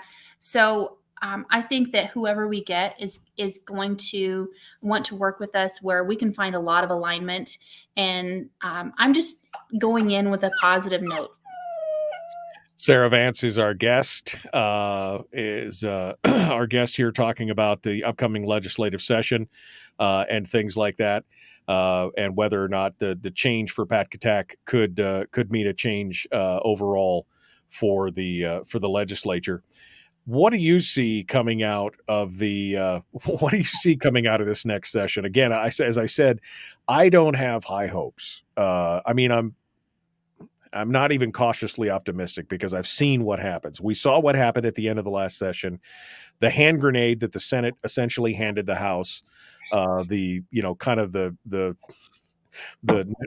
hostage negotiation thing where they basically said it's our way or the highway and we're leaving. So see you later. And I have a feeling that this, even though that may not happen because that was kind of a surprise attack, I just don't see this being easy, I guess. As much as I hate to say that anything in the legislature is easy, I don't think it's going to be a fun time. What say you? Well, that was going to be my comment. Is it ever easy, Michael? Things are never easy in the legislature, and they shouldn't be, because otherwise look at all the bills that we would have flying through if everything were easy. I'm gearing up for a challenging year, for a lot of hard work. When the second session is when everyone wants their bill to move and pass, because if it doesn't, it dies. And they would have to reintroduce something for the next legislature. So there's always that pressure that comes when everyone has this great urgency. It's also an election year. So I think you will see some of the attitudes change a little bit on what they're willing to do and not willing to do, because they know that the public is going to be keeping a close eye on them. So there are some positives that can come out of that because of that direct relationship with the people. Right. The pressure of the election there, because people got a short-term memory, but if it happens 2 months or 3 months before election, they'll remember that, right? They just won't remember. So now is the time to get some of these votes on record that, like full PFD and some of these other things that should happen, because they will remember that come election season. Yes. So we may not be achieving all of the things that we want right now, but there's a lot of things that we are holding at bay. And I think there's some areas that we will see movement on. And one of those is House Bill 68, the crime against sex and human trafficking. That one, I felt like I solved the partisan issue in House Judiciary, and I'm hoping that we are able to finally see movement on that. There's some areas of law that we need to work on that may not be, highline topics that we feel are necessary, that we may not get everything in the budget. But hopefully we can continue doing good work in general. It's just one of those things, you just suck it up and get the best that you can. Sarah Vance, our guest here on the program. Sarah, what are some of the things that you're going to be focusing on? Because we're down to the last 3 minutes here, so we don't have a lot of time. But what are some of the things that you're going to be focusing on outside of HB2? Anything else you want to give us a heads up on that we can help support or that you think are important? I'm waiting for the actuarial, the numbers to come back on House Bill 21, the school healthcare consolidation bill that has the potential to save us millions of dollars in our healthcare costs for education. I'm waiting for the numbers to see if the concept will work for us as a state, and hoping that that comes back favorably. It has bipartisan support, and that has the potential to really make a positive impact on doing business wisely. The budget, the size of the budget, it's difficult. We're seeing, again, the push for more funding for education. And, of course, the big elephant in the room, which nobody really seems to be talking about the cost of, which is the defined benefits package that keeps getting pushed forward and forward and forward and forward. This is going to be the struggle. And you're right. There's nothing in the legislature is ever easy. I just would think that it'd be better if you had chambers that were aligned as far as their majorities and everything else. But final thoughts here. I'll give you the last 2 minutes, on things like defined benefits and the school funding and things like that. Are those fights going to be as nasty as it was last year over education, et cetera? I think that we're definitely going to see those again because it's an election year and people are wanting to put the public pressure and try to make things out to be, the highliner. But, we have to do what's wise for the state in the long term. And some of those just are too big of a bite. And without a fiscal plan, it's just not possible. We've got to have a fiscal plan. And of course, the problem is that we're stuck on this whole stupid one subject rule, which I think so many initiatives have busted and everything. But we're stuck on this where we can't, it's supposed to be done holistically, where everything's done essentially at once. But because we've started to trickle things, we saw it happen with the spending cap bill, at the last minute it was amended to include the dividend, which completely blows the whole thing out of the water. It's going to be a tough fight to try and get all these individual pieces coordinated to bring them back. But there's got to be some kind of, and the fiscal plan just can't be, 75-25, that's our fiscal plan. Because, again, in 5 years, that'll all be gone, and there'll be taxes anyway. So we should be tackling this thing head on from the beginning, and nobody seems to be willing to do it. Sarah Vance, 60 seconds. Any final things you want to say? I just want to say how much a joy it is serving you. It's hard work, but I love the people, and stay safe on the roads today. Remember, people just seem to lose their minds on the first snow as drivers. So keep your eyes open and hug your babies before you leave the house, because there's been a lot of accidents on the road, and we want to make sure that you're keeping them in mind as you drive. Absolutely. We want to stay safe out there. It's going to be icy in some areas, not in all, but even where it's right on the edge of freezing, it can get nasty. So be very careful. Sarah Vance, thank you so much for coming on board. We appreciate it. Thank you for Liberty Bell for joining us as well. And we'll be back tomorrow, Firearms Friday, the Michael Duke Show, Common Sense Radio. All right, final bite at the apple, kid. Give me what you got. Give me your best shot. Anything we didn't touch on that you want to touch on? Anything else? Hit me with it. I encourage people, if they want to be a part of the anti-human trafficking training, in Soldotna. It starts tomorrow. It's a 4-day training on search and rescue that you can do something tangible with. We have more missing people. We have double the national average of missing persons in Alaska. Our human trafficking statistics are just heart-wrenching. This is something that you can do, and reach out to my office if you want to be a part of that. All right. Well, that does it for today. Thanks for coming on. I just want to point out again that I didn't ask you to join us in the first hour because I know appreciate that, Michael. That's above and beyond the call of that. I reserve the right to ask you in the future into the first hour, but we got to let you get your beauty sleep. And so we appreciate you coming on board. Thanks so much. I miss my dog now. Holy cow. I just want to hold him and pet him and love him and scrub him and do everything else. Thank you for coming on board. Appreciate it. We'll talk to you again soon. Okay. Have a good morning. All right. You too. Folks, that pretty much wraps up the show for today. Dang, it was fast, wasn't it? Good show. I feel it was a strong show. If you missed JD Tuccille in the first hour, I recommend you go back and listen. That was a great interview. And then, of course, Sarah Vance. Don't forget, you can share the show. If we'd like to get more people involved, they've got to know about it. Some people just don't know about the show, which, I mean, it's fine. It's understandable. But you could do your part by simply hitting share from wherever you're at. If you're on Facebook, you're on YouTube, you're on Twitch, you could share it to your socials and tell people you want to know what's going on in Alaska. Here's where you go. It's pretty simple. Don't forget, you can also join the Common Sense Corps if you want to help us out, help support the show, get access to the private Facebook page and more. All good stuff there as well. All right, my friends, I'm out of here.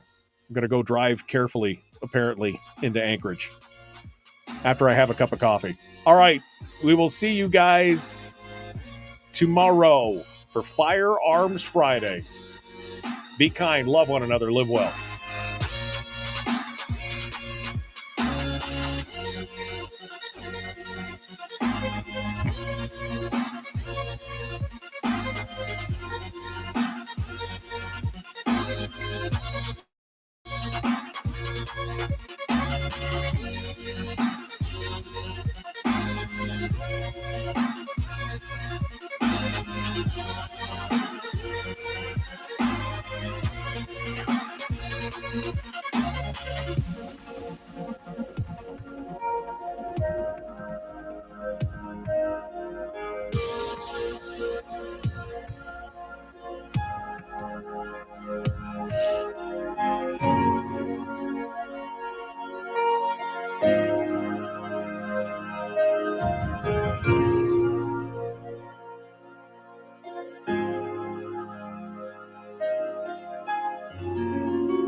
We've shed our terrestrial radio skin, and now we are slimy lizard internet people. It's the Michael Duke Show.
you.